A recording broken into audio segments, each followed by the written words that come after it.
Hey everybody, and welcome back. My name is Sue and I'm from OML Embroidery, and today we are going to make this super cute coffee cozy from Anita Goodesign All Access August 2021. So here's some of the things you're going to need. Tearaway stabilizer. We don't use it very often, but it works perfectly for this. I'm going to use some cork fabric. In the All Access they use denim, which is perfectly fine. A little bit of elastic and some tape, and of course bright beautiful colors and a larger hoop. I am using my 8x12 hoop on this. So once you get everything gathered together, then let's get started. So I have my tearaway stabilizer hooped and I'm ready to go.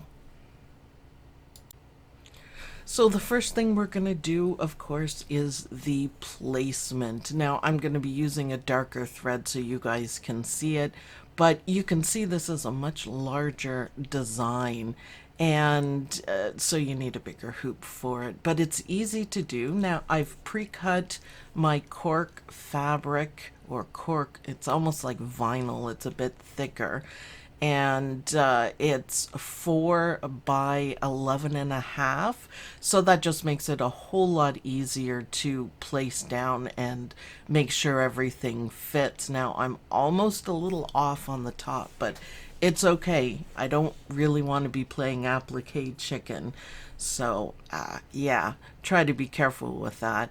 And now we're going to stitch it down, and it's going to stitch down twice. Now the one I picked says just breathe. There's a lot of coffee designs rather, and a lot of the there's one tea one, I think. So this one I thought was just probably perfect, and I picked kind of pale colors.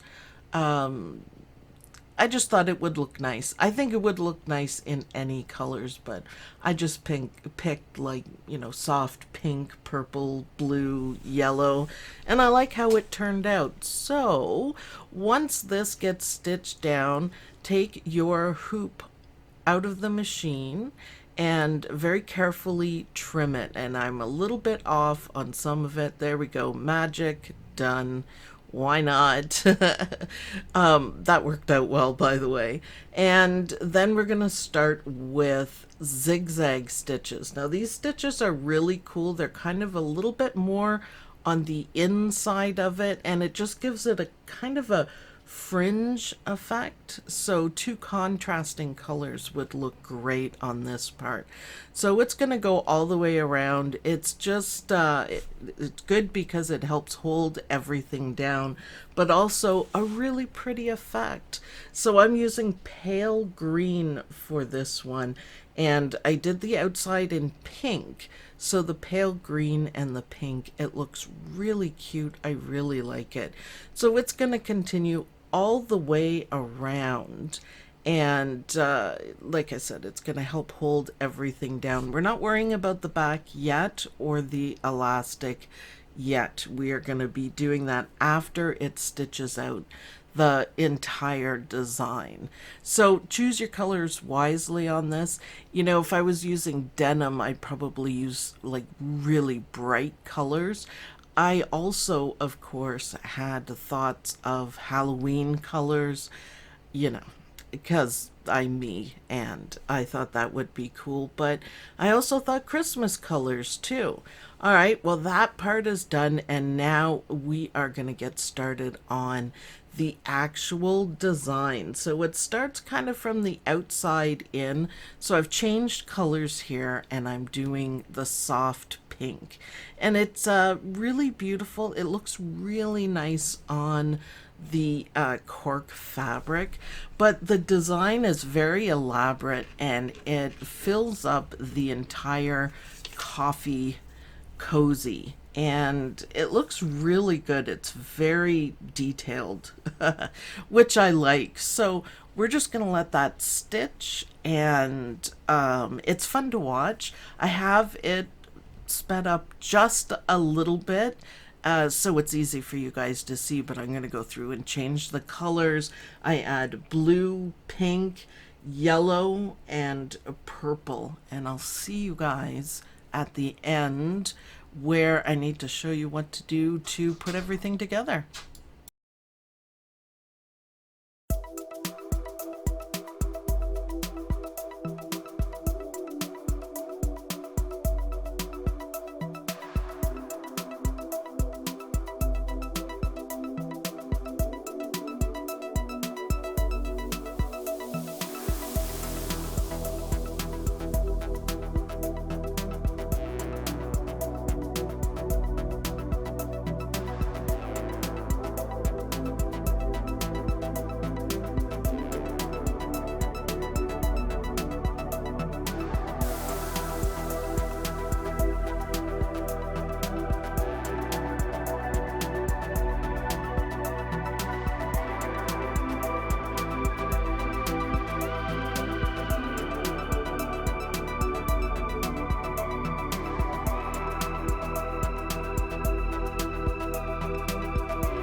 Okay, now we finished all the stitching, which it looks gorgeous. We're going to take out the hoop and we're going to very, very carefully turn the hoop over because we are going to add the final touches. The first thing is the elastic. And I couldn't find my masking tape or any washi tape, so I always say use what you have. So I'm going to use a little bit of Scotch tape. It works just fine.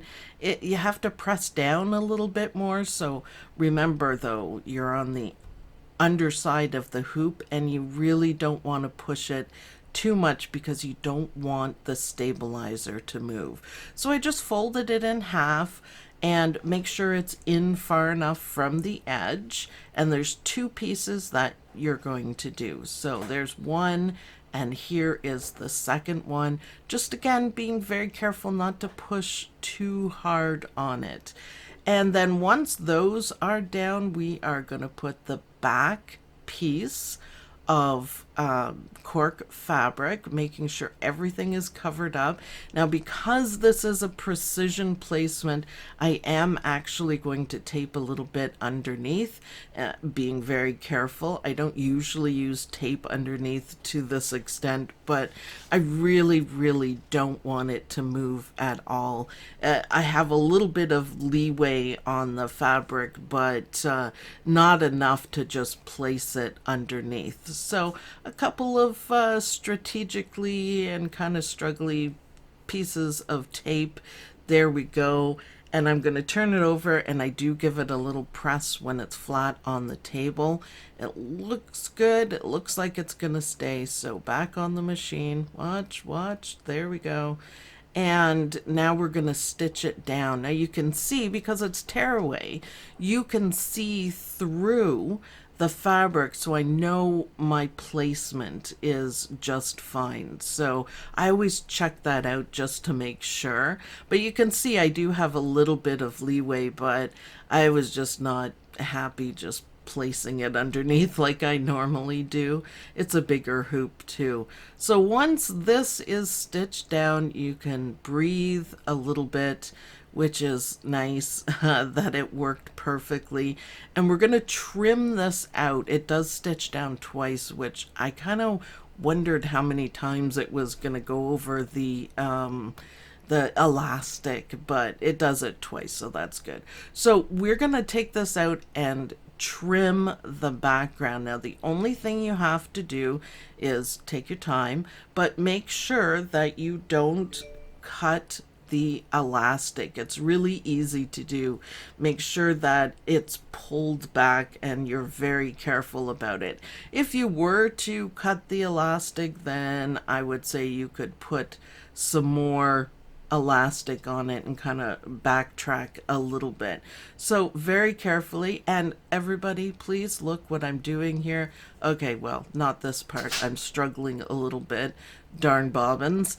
I am changing the bobbin color to match my top color. So obviously I am doing pink for the outside so I can have a cheer. Yay, there we go. So now I changed the thread on the top and it matches the thread on the bottom, and it's gonna stitch it down just a little bit, and then it's gonna do gorgeous satin stitches to seal everything up.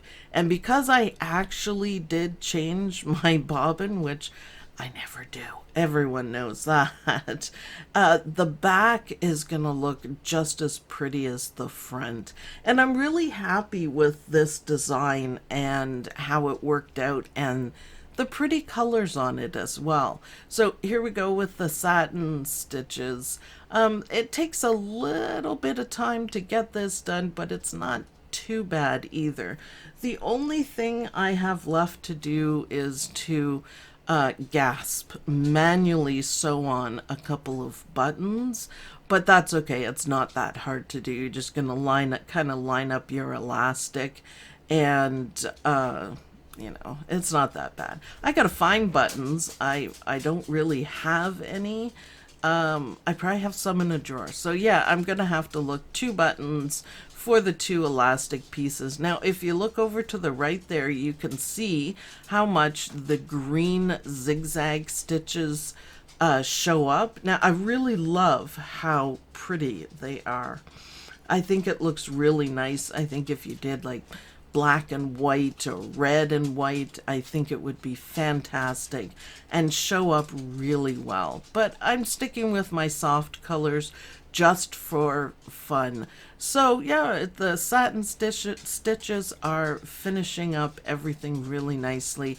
The other thing that it does is, because we're using tearaway, it's going to make it, all these needle penetrations makes little holes, and it's going to make it easier to pop this out of the hoop. And that is exactly what I do coming towards the end here. It just literally punches out, which is kind of neat. And I didn't have any stabilizer residue around the outside of it, which is perfect. So it's really easy to make. There's lots of designs. They're so pretty and they're so detailed. That I just love. I had to start off with this. Next is going to be the Hawaiian 2 quilt, because I absolutely love that one. So it was a tough call which one to start off with. Oh yeah, and then there's the 3, the morning, noon, and night pictures, scenes. Yeah, I'm gonna have to do that one as well. So there's gonna be a lot of Anita Goodesign videos coming up. So we're getting towards the end here, and everything looks fantastic. And once it's done and we hear the happy music and it does its little dance, then we can literally just pop it out, which is awesome. I think it's so easy. No trimming, no messing around, nothing. Just pop it out. There's the music. You can't hear it, but I know it's there. And watch what I do here. I'm going to take the hoop out just a little bit and just literally pop it out. And I think that's cool. Punch, punch, and then I just decide to rip it out. And it works. I'm so happy with that. So I'm going to tidy up a couple of the threads here. Just kind of, they're a bit too long, so I'm getting my cute little stitches out and just kind of tidy it up a little bit just to make it look better. But this has been so much fun to stitch it out. I hope you guys will try these. It looks really professional and really well finished. So thanks everyone for watching. I hope you guys enjoyed this video. I hope you guys will make some really groovy coffee cozies and enjoy the process and watch this design come to life, and pick your own colors and have tons of fun. So I will see you guys in the next video. Bye everyone.